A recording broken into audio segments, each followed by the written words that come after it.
I might not even be alive. I'm telling you.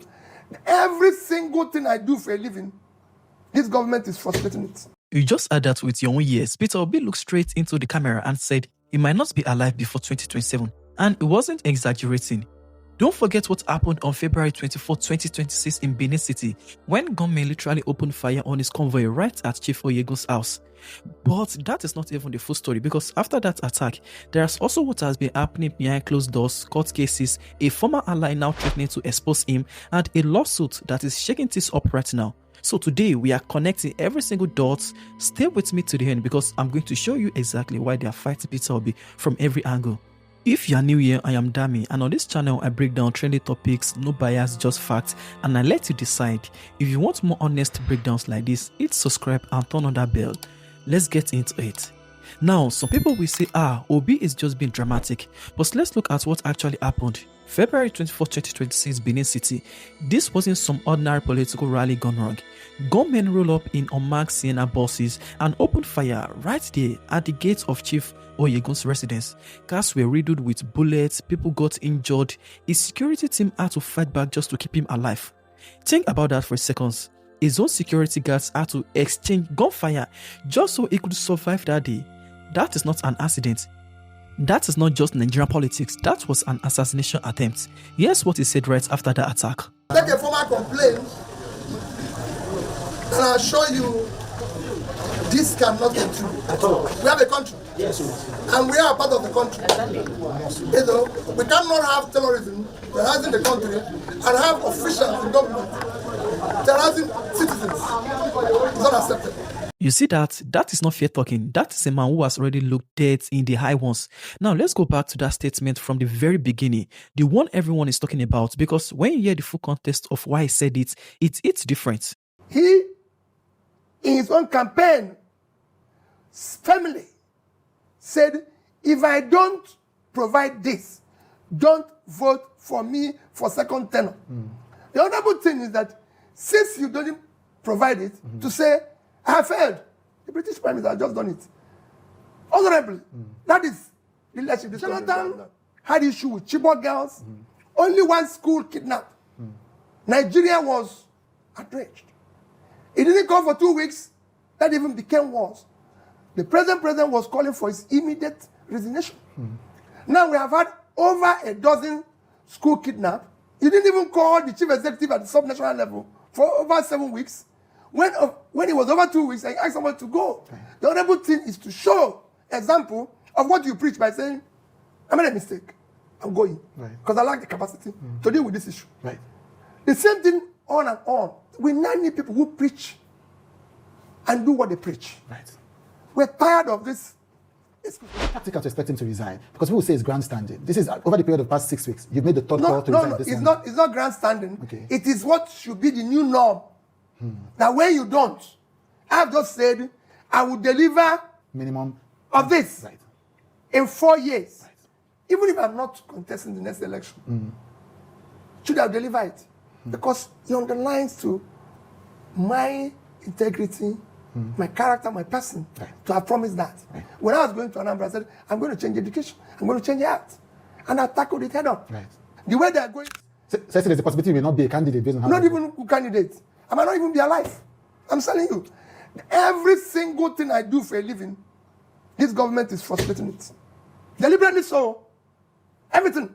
So there's even possibility if they have opportunity, I will not be alive. Oh wow. That's a big... It's an accusation. I know I get frustration every day. Because you do things that you think they will be normal. It is not normal any longer.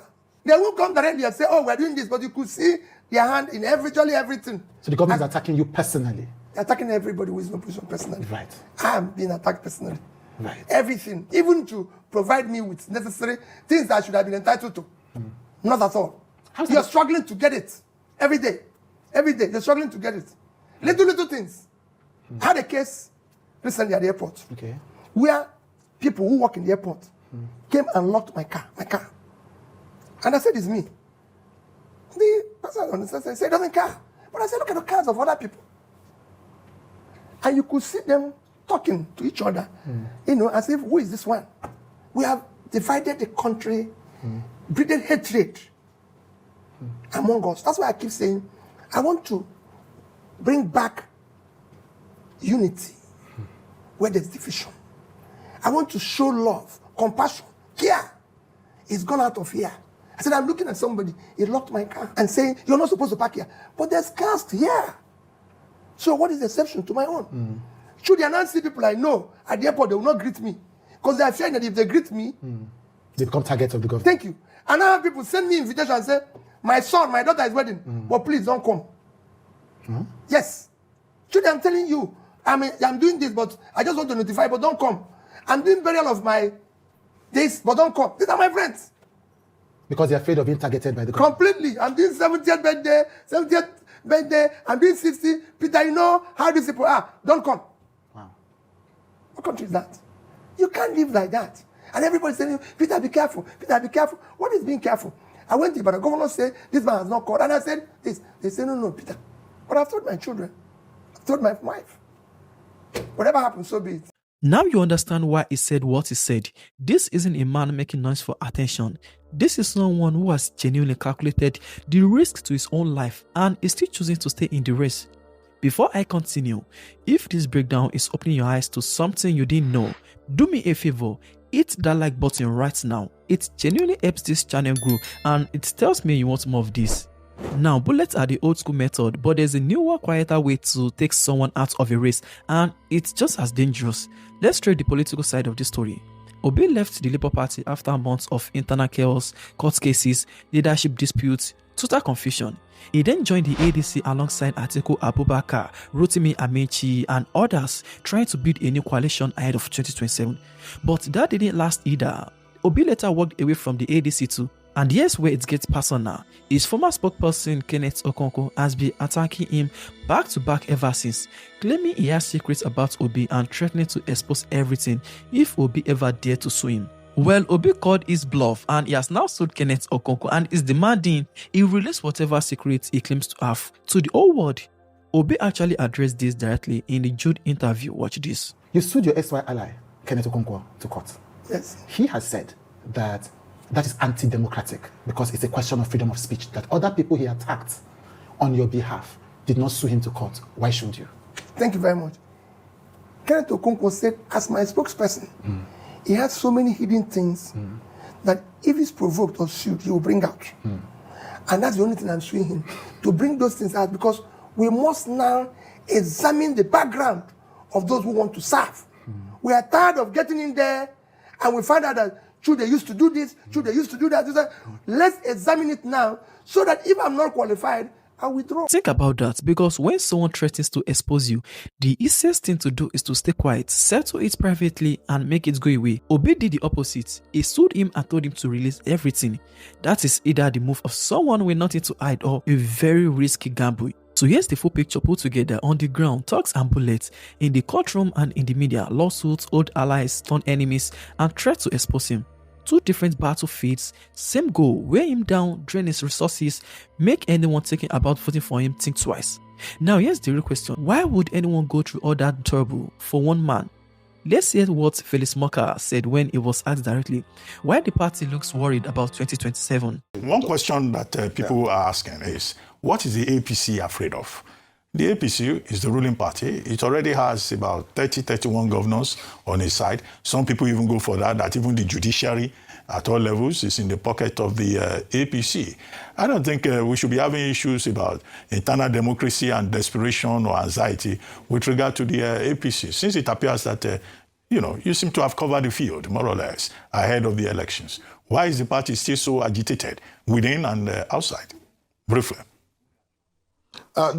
Doctor, first, we're both lawyers. I don't quite appreciate you speaking about the judiciary as being in the pocket of the APC. I'm reporting to you. I'm reporting to you. I'm reporting Please. what people are saying to you. I didn't say it's my personal opinion. Okay, whoever is saying that, they're being very condescending. Second of all, Doctor, why would we be afraid? All the elections conducted in this country since the 2023 general elections, Doctor, we have won them, including the most recent elections in the Ekiti and all of the senatorial and assembly by-elections. We won massively, bigly, to use the words of Donald Trump. You see, listen, this idea of APC is afraid.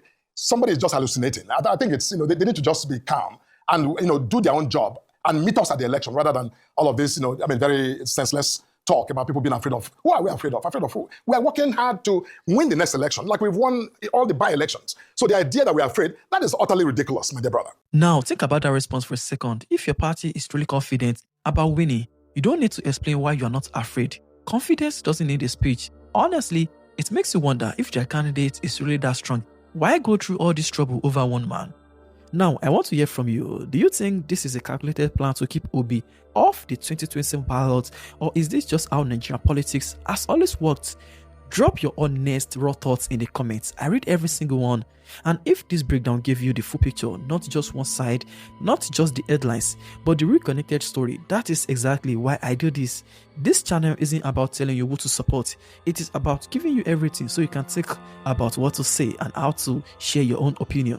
If you want more of that, subscribe. It costs nothing and it tells me Nigeria needs more honest breakdowns like this. Share this with someone who is only hearing half the story.